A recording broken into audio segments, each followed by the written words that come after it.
Let's listen to Emma by Jane Austen. Level B1, Oxford Reading University. Part 2. You will find Part 1 in the description and on our channel. Mrs. Weston's theory. "Wasn't it a great idea to give Jane the piano?" she asked him. "I think her father's friend did it." "The gift is great, sure," he replied, "but I think it would have been more convenient if he had warned Jane before sending it. Not everyone enjoys surprises." Emma was now sure that Mr. Knightley did not send the piano. However, it was still unclear whether he liked Jane or not. When it was time for dancing, Mr. Knightley did not invite Jane. This convinced Emma that he was not in love with her. And then there was a letter. Mrs. Churchill, Frank's aunt, was seriously ill. Frank was requested to come back immediately. Before his departure, Frank went to see Emma at Hartfield.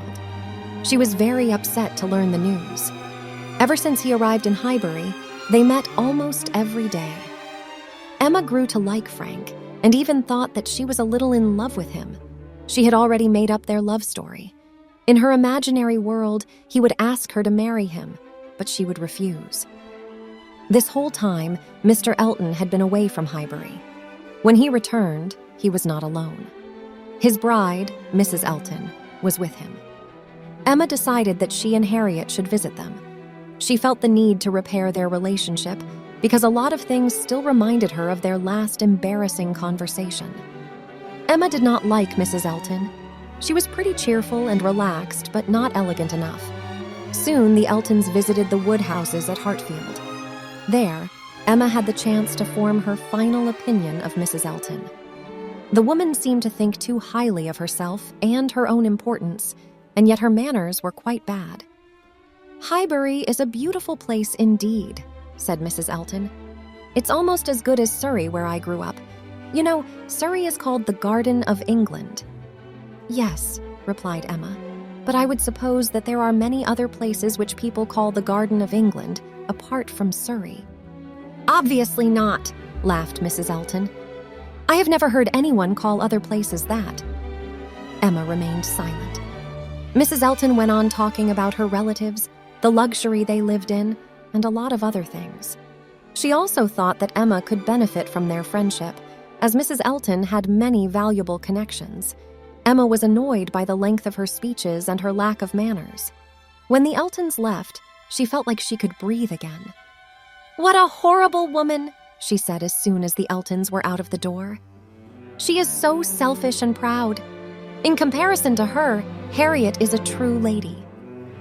"You're being too hard on her," said her father. "I think she is a pleasant young woman, even though she talks a little too quickly. I feel guilty because I couldn't attend their wedding celebration, but I am a sick old man, and I have already apologized to Mr. Elton." Emma did not reply.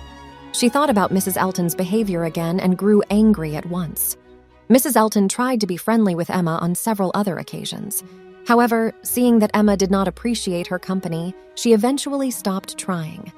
Mr. Elton seemed to ignore his wife's horrible manners and even be proud of her. Mrs. Elton then directed her attention to Jane Fairfax. She found her very mild, elegant, and talented. "We need to make her known," she said to Emma once. "Such talent cannot be wasted."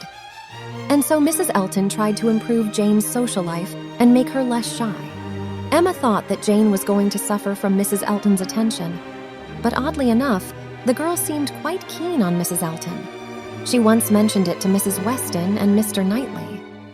"I know you think poorly of Mrs. Elton," said Mrs. Weston, "but maybe it's still better for Jane to spend time with the Eltons than to stay indoors with her aunt all the time." "That's true," said Mr. Knightley. "We know she wouldn't have chosen to develop this friendship if she had had a choice. But at least Mrs. Elton is paying attention to her, unlike others." "You seem to care a lot about Jane Fairfax," said Emma. "I do," admitted Mr. Knightley. "Be careful," said Emma. "You might care for her so much that you'll fall in love." "Oh, you can be sure that I won't," replied Mr. Knightley. This brought color to his face, and he looked a little nervous. "Even if I asked her to marry me, she would refuse. But I do not intend to ask her at all. Were you making matches again, Emma?" "No, not this time," she replied. "I don't wish you to marry Jane Fairfax or anyone at all." "Jane is a very serious woman, a very quiet one. Perhaps too quiet," he said. "I like people who are more open." When Mr. Knightley left, Emma turned to Mrs. Weston. "See, I told you I was right about them," she said. "Indeed, he is trying very hard to prove that he doesn't love her," commented Mrs. Weston. "Maybe this means that he's just pretending. Let's wait and see what comes out of it." Before leaving Highbury, Frank Churchill had wanted to organize a ball there. But as he was suddenly forced to leave, it never happened. Sometime later, Mr. Weston received a letter from him. Frank's aunt wanted them to spend several months in London. It meant that Frank could now visit his father more often. They also decided that it was time for a ball, at last. On the day of the ball, Emma was invited by the Westons to come early and comment on the arrangements. She thought it was going to give her some time alone with Frank. However, she was not the only one to come early. Soon the Eltons arrived, and then the Bateses along with Miss Fairfax. Mrs. Elton's manners had seen no improvement. She was as loud and as concentrated on herself as before. "How do you like Mrs. Elton?" Emma asked Frank very quietly. "I don't like her at all," he replied. "You should be more grateful," said Emma with a smile. "She just told your father how much she admired you." "She can say whatever she wishes," replied Frank, looking rather annoyed. Then the ball began. Emma danced with Frank gladly. She noticed that Mr. Knightley was standing still, talking to someone. "I wonder why he never dances," she thought. "He is so tall and handsome." 2 other guests were left without dancing partners. They were Harriet Smith and Mr. Elton. Mrs. Weston felt sorry for Harriet, so she asked Mr. Elton, "Would you like to dance, Mr. Elton?" "I'd be very glad if you danced with me," he replied. "Oh no, I think I have a better partner for you, Miss Harriet Smith." There was an immediate change in Mr. Elton's attitude. "Well, I would gladly do it if I weren't an old married man. I apologize, but I think my dancing days are over. I'm really sorry," he said. Mrs. Weston returned to her seat, confused. Emma watched them from a distance. She felt bad for her poor friend, but then she saw Mr. Knightley ask Harriet to dance, and it warmed her heart. After dinner, she had the opportunity to thank him for that. She also told him about Mr. Elton's refusal to dance. "That was rude of him," admitted Mr. Knightley. "But tell me, why are the Eltons your enemies?" Emma did not reply. "You wanted Mr. Elton to marry Harriet, didn't you?" "I did," Emma confirmed after a while. "And they don't want to forgive me. I now understand that Mr. Elton would not be a suitable match for her." "Everyone makes mistakes. My opinion of Harriet has changed for the better now. She has some valuable qualities that Mrs. Elton does not," said Mr. Knightley. It was time for another dance. Mr. Knightley invited Emma. "Of course," she agreed. "Now I know you can dance." Several days later, Harriet arrived at Emma's house with a small package. "I am glad that you are at leisure now, Miss Woodhouse," she said to Emma. "I have something to tell you. It's not going to take much of your time." Harriet looked serious, so Emma concluded that it was not an ordinary matter. "I've spent so much time thinking about Mr. Elton that I almost worried myself into madness," cried Harriet. "But now it's all over. I brought some things that reminded me of him, and I want to prove to you that they don't matter to me anymore." She opened the package, took out a couple of little things, and threw them into the fire. She watched them burn for a minute, then said, "I think I will never marry." "Why do you say that?" asked Emma confusedly. "The man I love now will never even look in my direction, but it's okay. He did me a favor once, and now I will be forever grateful. This is quite enough," said Harriet. Emma immediately supposed that Harriet was in love with someone of a higher class. That would explain why she did not say who it was directly or hoped for their happy life together. But then another thought occurred to her. The other day, Harriet was taking a walk. She was stopped by a group of criminals. They asked her for money, but she did not have any and grew very frightened. Fortunately, Frank Churchill was also taking a walk in the area that day. He saw Harriet and saved her. Emma was now convinced that he was Harriet's new love interest. You will find thousands of amazing audiobooks in English that will help you read, listen, and improve your English skills in the Iwa app. Choose your level and favorite genre and enjoy the world's best sellers. You can click on a word to see its translation and transcription. Isn't it convenient? Check out app ewa.com today. "I will not give you any advice this time," said Emma. "We were very wrong before, so I can only give you a warning. Don't jump to conclusions, but don't lose all hope yet.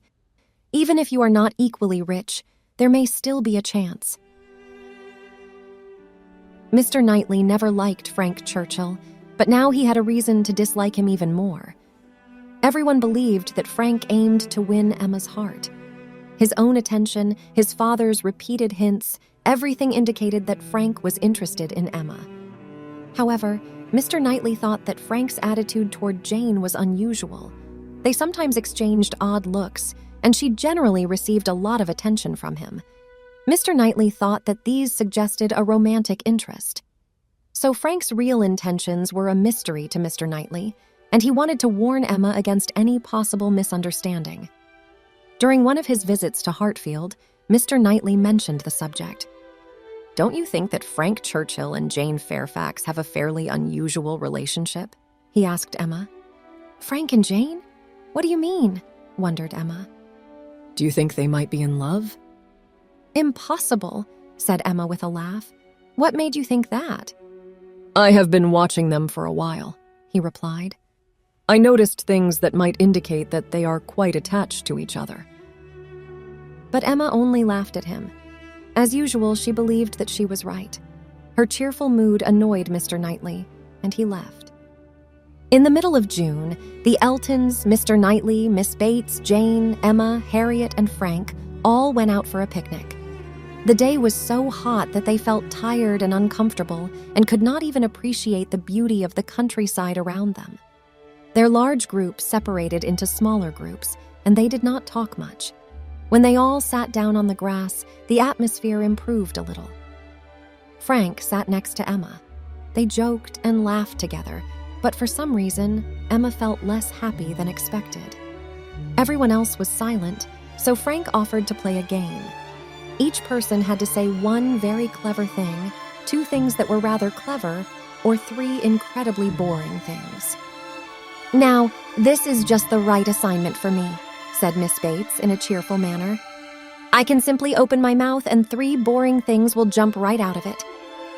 Of course, she meant it as a joke, but Emma was unable to keep her sharp comment to herself. "I'm afraid that it will be hard for you to stop at just three things," she said, meaning that Miss Bates always talked too much about very boring matters. At first, Miss Bates did not understand Emma's comment. When she did, her face turned a little pink. "Ah, well, I should probably try to hold my tongue then," she said. "I say a lot of things without thinking." Everyone fell silent again. Then Mrs. Elton spoke. "I'm afraid we don't have anything clever or boring to say to you. I think we will take a little walk and explore the area." Then she stood up and left together with her husband. Jane soon left with Miss Bates and Mr. Knightley, and Emma spent some time with Frank. She got tired of him pretty soon and was glad when the servants announced that it was time to go back. The picnic was rather unpleasant for everyone. As they were walking toward their carriages, Mr. Knightley bent down to Emma and asked quietly, "How could you be so cruel to Miss Bates? You treated her so badly and didn't even apologize." "She surely didn't understand what I meant," replied Emma carelessly. "Believe me, she did," said Mr. Knightley. "She is poor and lonely, and she will become even more unhappy as she ages. You have to understand her situation and be kind to her."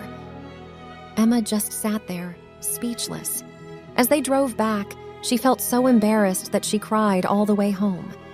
She spent the rest of the evening thinking about how horrible the picnic was.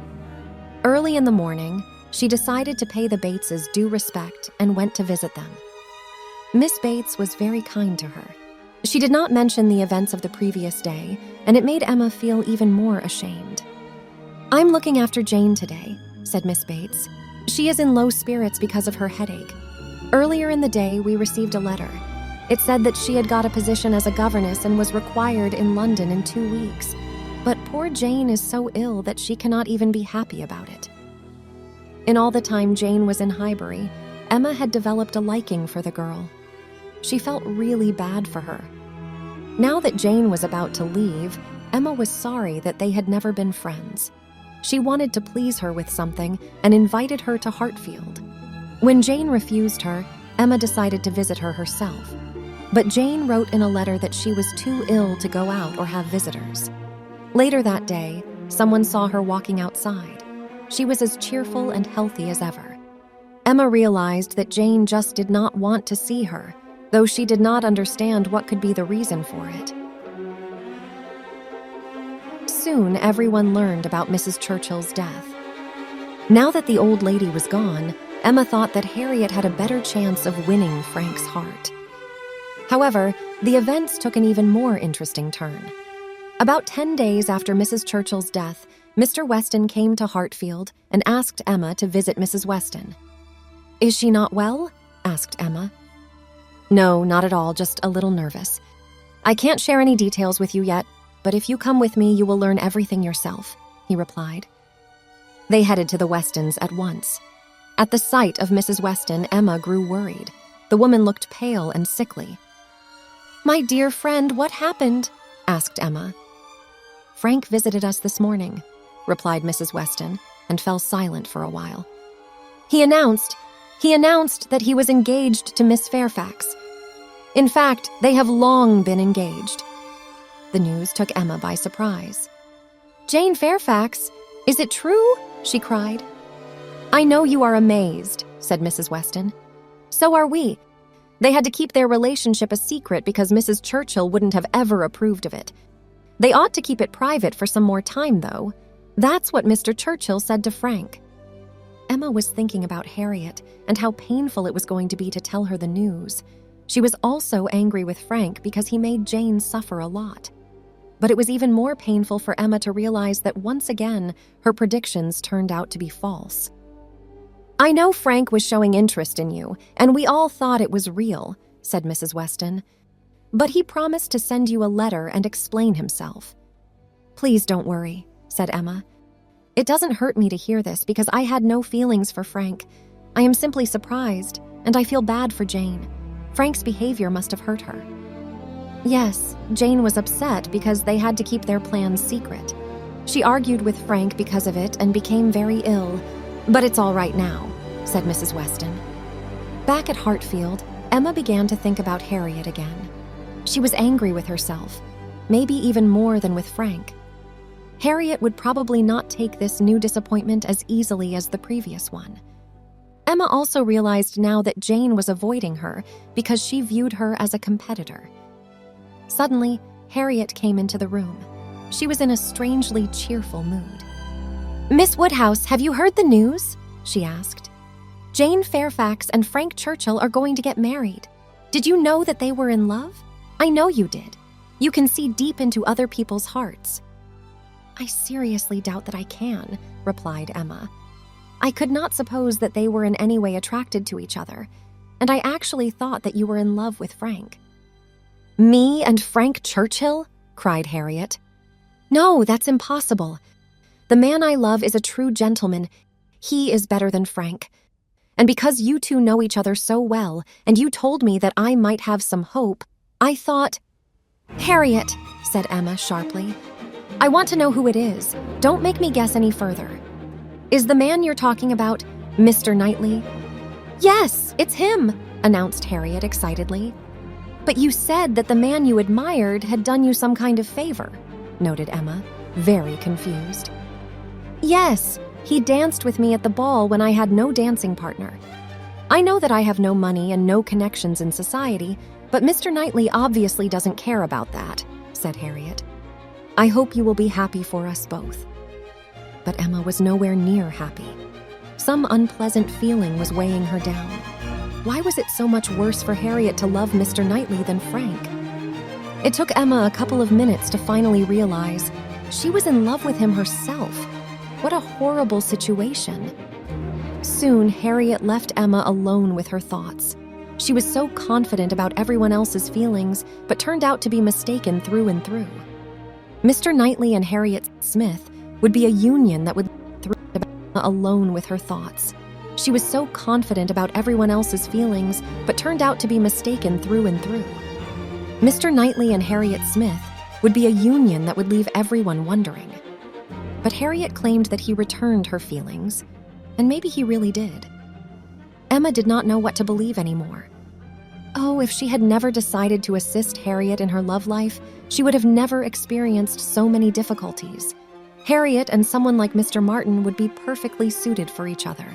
And now the girl was influenced by Emma's ideas about marrying a gentleman.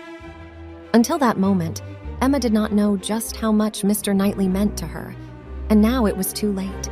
She had no hope of happiness.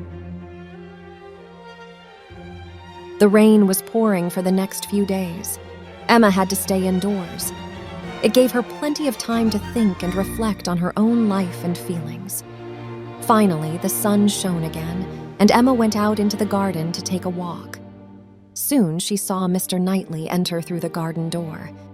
He had been in London for some time and came back that day. They had a short, polite conversation and then walked together for a while, not saying a word. It was getting uncomfortable.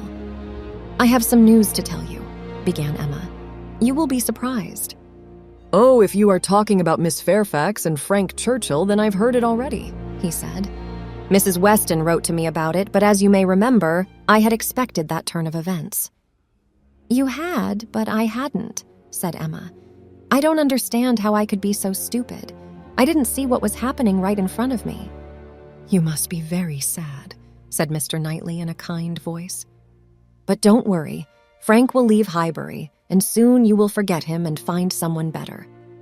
"Oh, but I was never in love with Frank," protested Emma, "and he never really liked me. He only gave me so much attention to hide his relationship with Jane."